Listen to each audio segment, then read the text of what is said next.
Today we are going to discuss a very interesting and important and relevant chapter in my book, Philistine Palestinians, translated by Yaakov Labon, one of the good translators. And this chapter is chapter 10, and the subject is the Lebanese connection. The Lebanese connection. So interesting, in the beginning of the chapter, we related to the Kabbalistic teaching of the Great Lebanon, and according to the Kabbalah, Lebanon, the name Lebanon suggests the concept of the human heart, like Levi's heart, as seen from its two parts, Lev, and the Nun, the letter symbolizing understanding. Interesting. Yeah. Lebanon also, it is not the Lebanon was the name of the temple, because the name Lebanon comes from Lavan, right? Like it whitened the sins of Israel by the offering, by repentance. The prophet Isaiah brings out the profound connection between man's heart and the power of understanding when he describes the sinner who will understand in his heart and return and be healed. Understanding then is a trait of the spiritual aspect of man that we call his heart. Interesting. So there's a lot about the heart, understanding. Gematria 32 ways wisdom, understanding. From these several points, we can deduce that the conflict in Lebanon is not over mere territory. Here, too, the Palestinians are continuing their ceaseless drive to fill man's heart with evil. Yeah, this is the Palestinians know.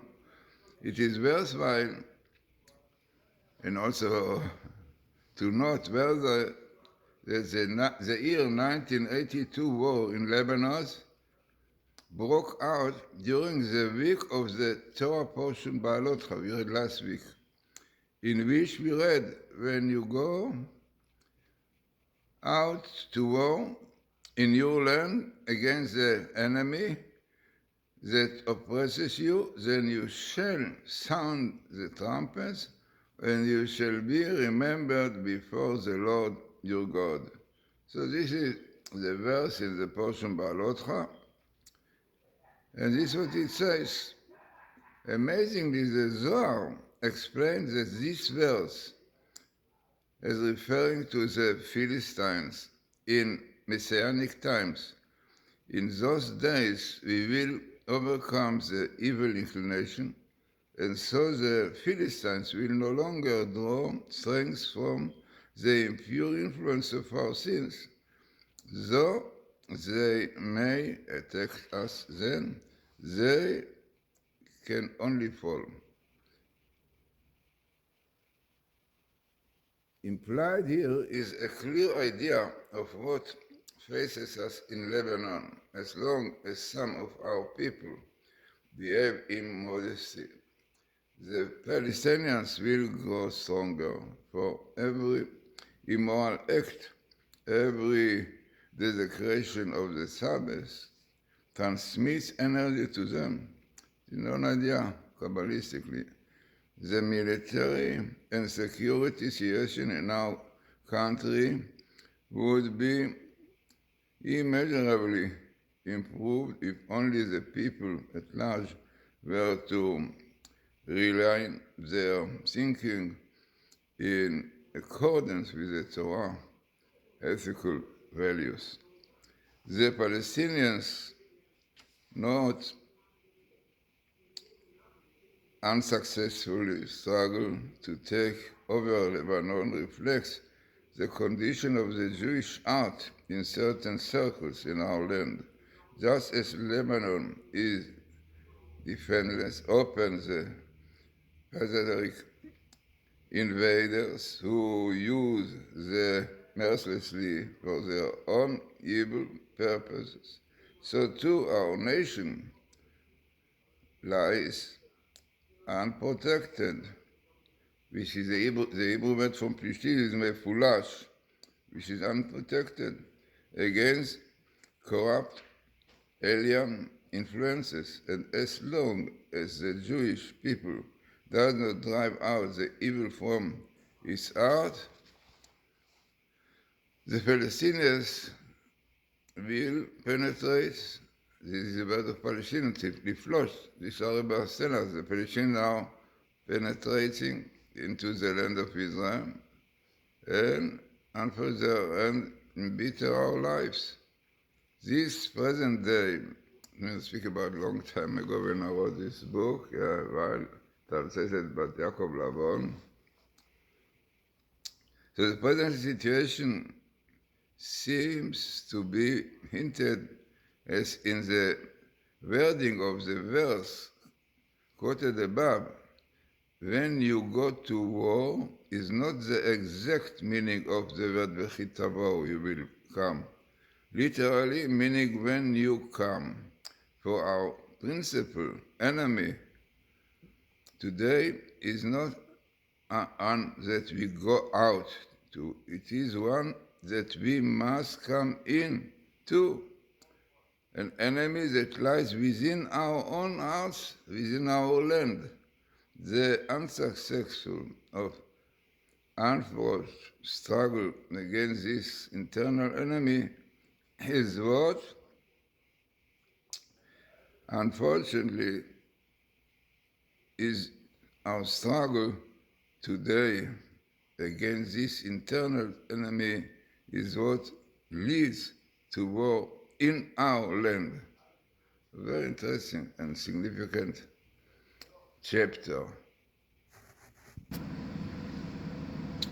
The Baal HaTurim write on this verse in Baalotra, explain this verse which says, when you go out to war in your land against the enemy that oppresses you, then you shall sound the trumpets, and you shall be remembered before the Lord your God.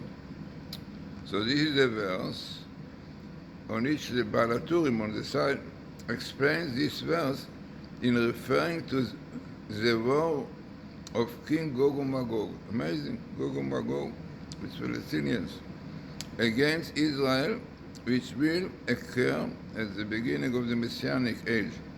Gog and Magog, both evil kings and evil land, draw their power from the negative influences of arrogance. Absalom Cohen find this trait implied in their name. The letter Gimel represents, it is not very contentious in the Gog and Magog. The letter Gimel represents to pride, greatness. Now it is so interesting that in Tehillim, according to the Zohar, verses connected with Palestinians has to do with Gog and Magog. So King David refers to exactly the phenomenon in 2nd chapter of Psalms. Why are the nations in uproar? The kings take counsel together against the Lord and against his anointed one, saying, let us break their bonds and cast away their cords from us. The Medrash teaches us that cords is referring to the steps of tefillin, which are fundamental expression of our acceptance of God's sovereignty over the world and continue a symbol of Jewish service God. It's amazing that really this is what we have today, the fighting against the Shabbos, against the Haredim. This is what exactly we said, let us cut their bonds from religion, from Judaism. This is what they said, Lapid and his friend. According to the Be'er Moshe, also one of the commentators, the verse quoted above tells of how the Palestinians will lead the rebellion against the kingdom of heaven in the times of Messiah footfalls. And what really will be, but there is no real contradiction between these two opinions. For the evil of arrogance presented by Gog and Magog at times become manifest in other nations too. So for example, the famous battle between David and Goliath is fundamentally the same battle as that between the Jewish people and Gog and Magog. Goliath, the Philistine, embodied the force of arrogance, and he was unique in these times. As the Midrash says, two strong men have arisen in the world, and among Israel and the other among the nation, Simpson from among the Jews, and Goliath among the nations. The Kabbalist scholars add that the very name Philistine indicates that their strength comes entirely from the spiritual power of lust. The root of the name Philistine is palosh, a root whose basic meaning is open at both ends. The indications of his, explains the Kabbalist, is that the Philistines' character has no place in it that is inaccessible to the spirit of lust.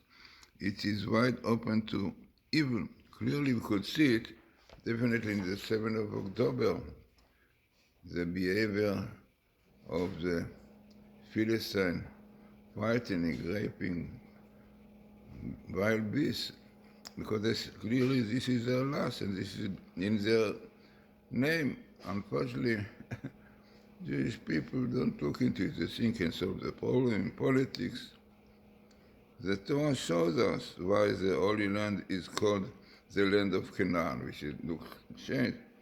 So firstly, more even than with the Philistines, the spiritual essence of the Canaanites was unbridled lust. And though the land of Israel, on the one hand, is capable of being the Holy Land, it is also the place where the spirit of lust most clings when the Jewish people are not living there, or when they are learned to their material possessions instead of Torah and mitzvot. What more suitable could there be for Canaan, a nation whose very essence is lust? So it's a very interesting explanation for the Zohar. But and better to say, but what is the connection between the Canaanites and the Philistines? So the Zohar explains the Canaanites embody the worst of the materialistic, egoistic side of the universe, and the Philistines spring from that source.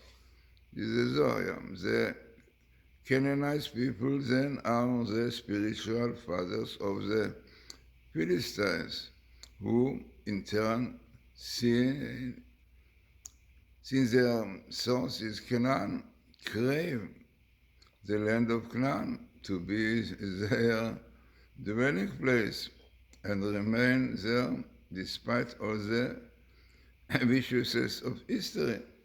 See it clearly. The strong links that the Philistines have to Israel will not easily be broken. Then all the plans that are presently being offered to defeat them by natural means are worthless, as indeed the news shows us daily. Only the transcendental wisdom of faith and Torah can find the solution. So no doubt this is what is going on according to the Zohar is much deeper to do with spiritual forces, unfortunately evil of lust, and when this kind of lust in Israel among Jews, so this gives power to the Canaanites, which are the fathers of the Philistines. Now the question is why Israel is called Eretz Canaan. So very interesting explanation of the Chidah, because Canaan is the same thing like Nichna. Nichna is to surrender, to subdue. Because Israel is a land that only will be given to Israel when they will subdue and surrender to God. Only then they will have the land. All the time that we say, no, it is ours, we will win, and so on. Doesn't help much. We saw up till now, many years, did not help anything, and who knows if it will happen or not. We have to understand that we are the people of God, and we are dependent on God. And Israel is the land of Canaan, which the Torah repeats many times, because Canaan means to surrender, to subdue to God.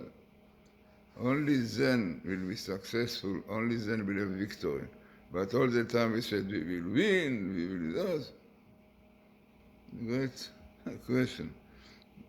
The Israelis said it before many times against the Philistines. All this happened. Even in Baalot Chad said a week ago, 1982, there was a war in Lebanon, but unfortunately a great failure to the Jews.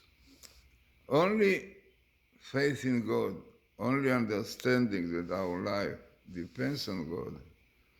And the land of Canaan, Israel, is a land that will be given to us only when we will subdue, surrender to God, and we keep the mitzvot that God gave us. Otherwise, pity on the time.